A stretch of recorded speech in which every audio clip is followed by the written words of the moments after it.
Good morning friends, मैं इंदू लच classes के यूट्यूब चैनल पे आप सभी का हार्दिक स्वागत एवं अभिनंदन करता हूं। अपनी करंट बम की क्लास को लेकर के मैं एक बार आप सभी के सामने अपने समय पर उपस्थित हुआ हूं। 10 बेहतरीन करंट अफेयर्स के क्वेश्चन, 10 बेहतरीन एक्सप्लेनेशन। आ जाइए सभी लोग लाइव, ज़्यादा इस वीडियो को शेयर करिए, लाइक करिए, कमेंट करिए। शुरुआत एक अच्छे विचार से, हमेशा की तरह। क्या कह रहा है आज का सुविचार? संघर्षों का समय हर किसी का आता है। हौसलों से ही काम लेने वाले ही सफलता को गले लगाते हैं, क्योंकि संघर्ष इंसान को मजबूत बनाता है और जीवन की कठिनाइयों से लड़ना सिखाता है। ठीक, बहुत बड़ी बात है। देखिए, ऐसा दुनिया में कोई नहीं है जिसके जीवन में संघर्ष ना आया हो। ठीक, संघर्षों का समय हर किसी का आता है।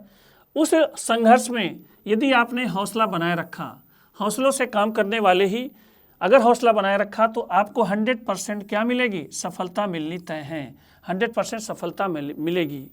ठीक, क्योंकि संघर्ष जब आता है तो वो इंसान क्या होता है, कई विपरीत परिस्थितियों से लड़ते लड़ते क्या बनता है? मजबूत बनता है और जीवन की कठिनाइयों से आगे भविष्य में लड़ना सीख जाता है।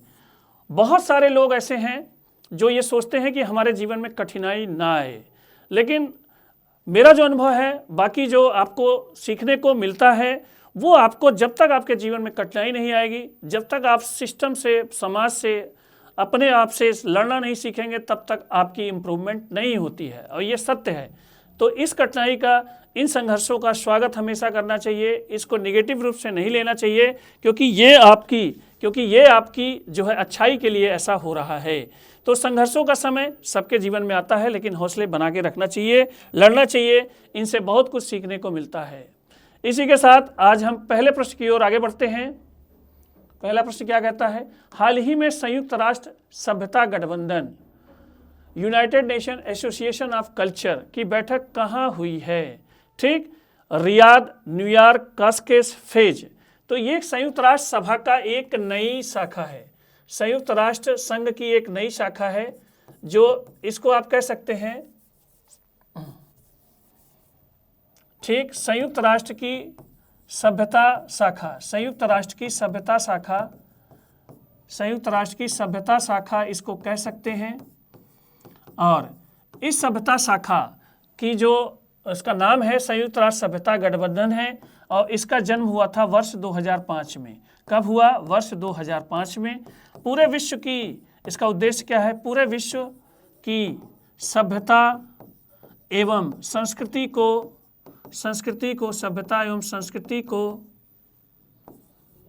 बनाए रखना, पूरे विश्व की सभ्यता एवं संस्कृति को बनाए रखना इसका उद्देश्य है। ठीक, और इसकी बैठक हर वर्ष आयोजित होती है। इस वर्ष ये बैठक कहाँ पे आयोजित हुई है? रियाद, न्यूयॉर्क, कास्केस, फेज। तो ये बैठक आपकी सऊदी अरब की राजधानी रियाद में आयोजित की गई थी, सऊदी अरब, जिसमें भारत की ओर से जो भाग लिए थे पी कुमारन।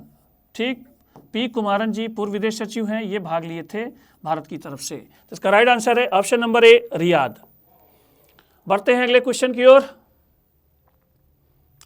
ठीक, हाल ही में हस्तशिल्प कारीगरों को सशक्त बनाने के लिए चौपाल कार्यक्रम किसने प्रारंभ किया है? कपड़ा मंत्रालय, ग्रामीण विकास मंत्रालय, सहकारिता मंत्रालय, शिक्षा मंत्रालय। तो एक कार्यक्रम केंद्र सरकार के द्वारा चलाया जा रहा है, जिसका उद्देश्य है क्या? हस्तशिल्प, हाथ से बनी हुई चीजों के कारीगरों की उत्थान के लिए, मजबूत बनाने के लिए। और इस प्रोग्राम को चौपाल कार्यक्रम नाम दिया गया है। और आपसे ये पूछा जा रहा है कि ये किस मंत्रालय के अधीन ये प्रोग्राम चलाया जा रहा है? तो ये आपका जो कपड़ा मंत्रालय, ग्रामीण विकास मंत्रालय, सहकारिता मंत्रालय, शिक्षा मंत्रालय, इनमें से जिस मंत्रालय के द्वारा ये चौपाल कार्यक्रम चलाया जा रहा है, वो आपका है कौन सा? कपड़ा मंत्रालय। इसके द्वारा ही जो है चौपाल कार्यक्रम चलाया जा रहा है, जिससे हस्तशिल्प कारीगरों को मजबूती मिल सके। बढ़ते हैं अगले क्वेश्चन की ओर। क्वेश्चन नंबर 3, बढ़िया क्वेश्चन, 100% आना तय है, किसी न किसी एग्जाम में आपका आएगा। हाल ही में केंद्र सरकार ने मनरेगा योजना, महात्मा गांधी राष्ट्रीय रोजगार गारंटी योजना का नया नाम क्या रखने की घोषणा की है? ठीक, देखिए, अटल ग्रामीण रोजगार योजना, पूज्य बापू ग्रामीण रोजगार योजना, सरदार पटेल ग्रामीण रोजगार योजना, श्यामा प्रसाद मुखर्जी ग्रामीण रोजगार योजना। तो अभी केंद्र सरकार ने कुछ परिवर्तन किए हैं मनरेगा के लिए। तो सबसे पहले हम आपको बताना चाहेंगे कि नरेगा अधिनियम पहले नरेगा के नाम से आया था, राष्ट्रीय ग्रामीण रोजगार गारंटी योजना के नाम से आया था। नरेगा के नाम से वर्ष 2005 में अधिनियम आया था, लागू हुआ वर्ष 2006 में, ठीक। और इसका नाम महात्मा गांधी, इस नाम के आगे महात्मा गांधी शब्द जुड़ा वर्ष 2009 में 2 अक्टूबर 2009 को इसका नाम किया गया मनरेगा, ठीक, मनरेगा। अभी हमारा जो इसका नाम जो चेंज होने वाला है वो नया नाम अब क्या है, वो है आपका पूज्य बापू ग्रामीण रोजगार योजना, ठीक। ये नाम परिवर्तन का जो आपका है ये मोदी सरकार के द्वारा निर्णय लिया गया है। और एक परिवर्तन हुआ है, उसको ध्यान रखिएगा, वो इम्पॉर्टेंट है। पहले इस गारंटी योजना के साथ 100 दिनों का कार्य मिलता था, अब आपको 100 के जगह 125 दिनों का कार्य मिलेगा, ये ध्यान रखिएगा, ठीक। तो नाम परिवर्तन के साथ कर दिवसों की संख्या को भी बढ़ाया गया है, दिवसों की संख्या को रखा गया है कितना, 125। तो इसका राइट आंसर है ऑप्शन नंबर बी, पूज्य बापू ग्रामीण रोजगार योजना। बढ़ते हैं अगले क्वेश्चन की ओर। क्वेश्चन नंबर 4, हाल ही में किस राज्य सरकार ने मेरी योजना पोर्टल लॉन्च किया है? पंजाब, उत्तराखंड, हिमाचल प्रदेश, हरियाणा, ठीक। तो ये पोर्टल है, एक ऑनलाइन प्रोग्राम है, ठीक है, ऑनलाइन माध्यम है, ऑनलाइन माध्यम है। और इस ऑनलाइन माध्यम से केंद्र सरकार एवं राज्य सरकार, केंद्र सरकार एवं राज्य सरकार की योजनाओं को एक साथ एक मंच पर लाया जाएगा, ठीक, जिससे नागरिकों को क्या मिले, सुविधा मिले, उनको सारी जानकारियां, उनकी सारी अपडेट नागरिकों को सुविधा मिले। तो ये आप एक कह सकते हैं जन सुविधा का ये पोर्टल है। मेरी योजना, जितनी भी योजना होगी सब इस पोर्टल पे उपलब्ध रहेंगी। और ये काम करने वाली सरकार जो है वो है आपकी कौन सी, उत्तराखंड। तो इसका राइट आंसर है ऑप्शन नंबर बी, उत्तराखंड। खटाखट आंसर देते रहिएगा, जितना हो सके इस वीडियो को शेयर करिए, लाइक करिए और कमेंट करिए। Question number 5,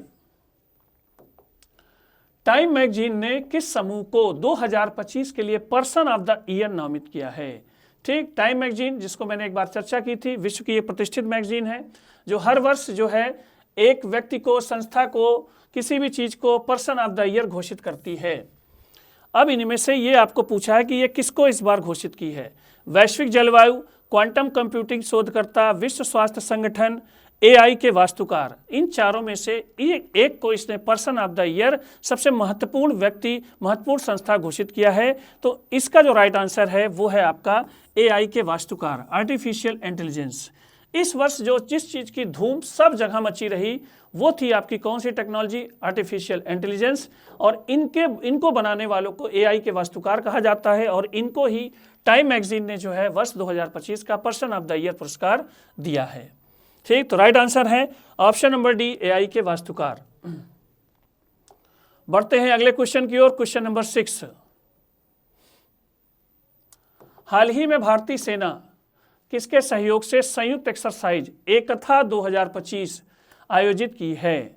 Nepal, Singapore, Sri Lanka, Maldives. तो इसमें भारतीय सेना और एक अन्य देश इन चारों में से है जिसके साथ उसने एकता एक्सरसाइज जो है की है, उसी का नाम पूछा जा रहा है आपसे, नेपाल, सिंगापुर, श्रीलंका, मालदीव। तो इसमें से जो राइट आंसर है वो राइट आंसर है आपका मालदीव। मालदीव के साथ भारत ने एकता एक्सरसाइज अभी हाल ही में आयोजित की है। मैंने बताया है, हमेशा बताया है कि ये एक्सरसाइज, ये सैन्य अभ्यास दोनों सेनाएं अपनी अपनी तैयारियों का जायजा लेने और एक दूसरे की कमियों और अच्छाइयों का पता लगाने के लिए हर वर्ष करती है। कई देशों के साथ भारत करता है, हर साल करता है। तो इसका राइट आंसर है ऑप्शन नंबर डी, मालदीव।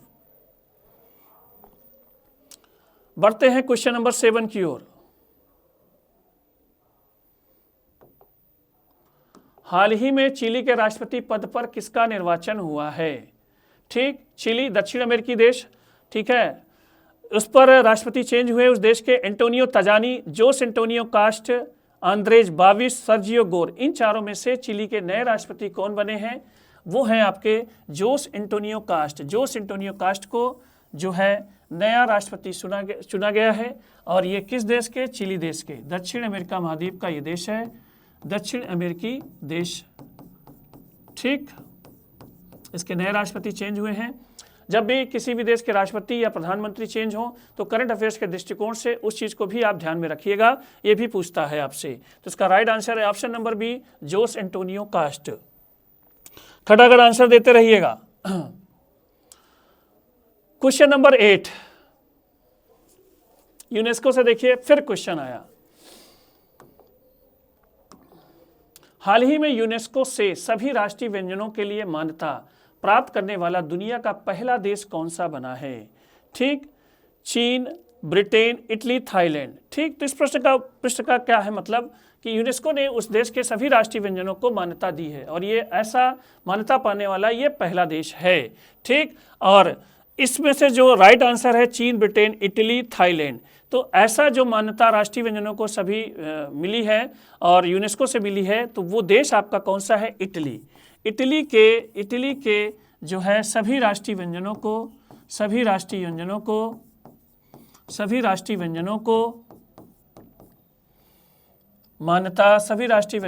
मान्यता मिली है। ठीक, जैसे आप लोग पिज्ज़ा, पास्ता जो खाते हैं ये इटालियन डिश ही है, पिज्ज़ा, पास्ता। ठीक, ये सब इटालियन डिश ही है। तो इसको जो है यूनेस्को ने सभी मान्यता दी है, सभी राष्ट्रीय व्यंजनों को। तो राइट आंसर होगा ऑप्शन नंबर सी, इटली। बढ़ते हैं आज की करंट बम के क्वेश्चन नंबर 9 की तरफ। क्वेश्चन नंबर 9,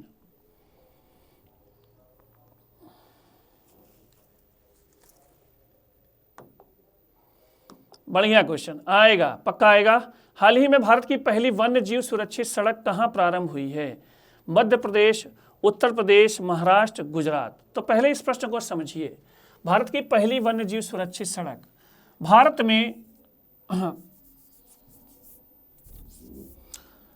में प्रतिवर्ष कई वन्य जीव सड़क मार्ग से, रेल मार्ग से कट के, लड़ के जो है मरते हैं और इनको बचाने के लिए ही इस प्रकार की सड़कों का निर्माण किया जा रहा है जो इन वन्य जीवों को सुरक्षा प्रदान करे। और ये सड़क कुछ इस तरह से बनाई जाएगी कि जहाँ पर आपके वन्य जीवों की संख्या हो सकती है, जहाँ से वन्य जीव क्रॉस हो सकते हैं, किसी पानी वाले स्थल पर, किसी अन्य ऐसे स्थल पर जहाँ पे संभावना ज़्यादा हो, वहाँ पे कुछ ऐसे ब्रेकर, कुछ ऐसे मार्ग बनाए जाएंगे जहाँ पर ये वन्य जीव आसानी से चीज़ों को क्रॉस करें और आपकी गाड़ियाँ जो हैं उनसे लड़े भिड़े ना। ठीक, तो ऐसे वन्य जीवों को सुरक्षित करने वाली सड़क को ही हम लोग कहते हैं वन्य जीव सुरक्षित सड़क। और ये पहली सड़क आपकी बनाई गई है लगभग 12 किलोमीटर की, किस स्टेट में? मध्य प्रदेश में। मध्य प्रदेश में NH 45 पर जो है, जो आपका NH 45 भोपाल को जोड़ता है जबलपुर से, भोपाल को जोड़ता है किससे? जबलपुर से जोड़ता है। वहीं का एक खंड है हिरन सिंदूर खंड, वहीं का एक खंड है हिरन सिंदूर खंड, जिसकी लंबाई है लगभग 12 किलोमीटर। और ये हिरन सिंदूर खंड नौरा देवी वन्य जीव अभ्यारण्य एवं रानी दुर्गावती टाइगर रिजर्व के मध्य में है। ठीक, तो इस 12 किलोमीटर को हमने सेव किया है, वन्य जीवों के लिए सेव किया है और इसे ही भारत की पहली वन्य जीव सुरक्षित सड़क कहा गया है। ठीक, तो इसका राइट आंसर है आपका जो है मध्य प्रदेश के NH 45 के जो है हिरन सिंदूर खंड को पहली वन्य जीव सुरक्षित सड़क माना गया है। आते हैं आज की करंट बम के लास्ट क्वेश्चन। बढ़िया क्वेश्चन, दिवस से रिलेटेड है। हाल ही में विजय दिवस 2025 कब मनाया गया है? 13 दिसंबर, 14 दिसंबर, 15 दिसंबर, 16 दिसंबर। विजय दिवस मनाते क्यों हैं? क्योंकि इसी दिन जो है पाकिस्तान की सेना ने